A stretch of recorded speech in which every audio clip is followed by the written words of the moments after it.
Renovation agad ba gusto mo pag nakalipat ka? Piliin mo yung mga project na may low down payment, low cash out, or ito o si Pagsibol Village, zero down payment, Pampanga and Cavite. Meron Sunturized tayo dyan. Wala pa rin po siyang down payment, walang reservation, walang equity. 10,000 pa rin ang cash out kahit may malaking parking area ka, nakasya dalawang sasakyan. No down payment pa din kahit madami kang bintana. Zero down payment pa din kahit semi-complete and painted walls na po ang loob, taas, labas ng bahay mo. Zero down payment pa din ba? Yes, kahit po covered na po ang kitchen area mo, kahit madami kang bintana, na sliding windows na nga ngayon, dati po jealousy yan. Tipid hack ka kung ang kitchen area mo covered na. Ang CR malaki. Full toilet and bath ang sukat nito. May bintana pa yan dyan para maliwanag, may hangin din kahit papano, di ba po? Lahat ng ceiling natin po may heat insulator.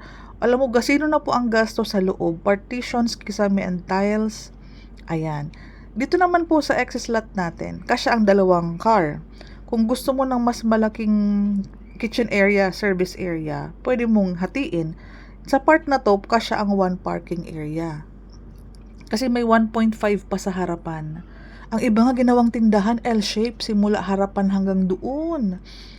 Sa rooms naman, standard tayo ng 2 bedrooms. Kung gusto mo ng third room, yung sobrang lote sa baba, di ba hatiin mo po? Doon pwede ka gumawa ng third room, extra room for your home office, or room para sa mga may edad ng mama and papa na hindi na makakaakyat at kailangan na mag-CR. So, tabi ng CR. And tabi pa ng kitchen area o dining mo doon. At least sa baba lang sila.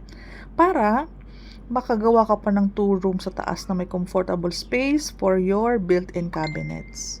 Kaya ang maganda dito po, malaki ang excess lot. Kahit wala kang car, I believe in 2 years time magkakaroon ka. 'Di ba po, para sa mga alaga mong aso, kung gusto mong makapagtanim-tanim, gusto mong maupo sa garden, maganda talaga at lifetime mong mapapakinabangan yung excess lot nga. And lifetime mong mapapakinabangan yung ginhawa ng hangin, maliwanag,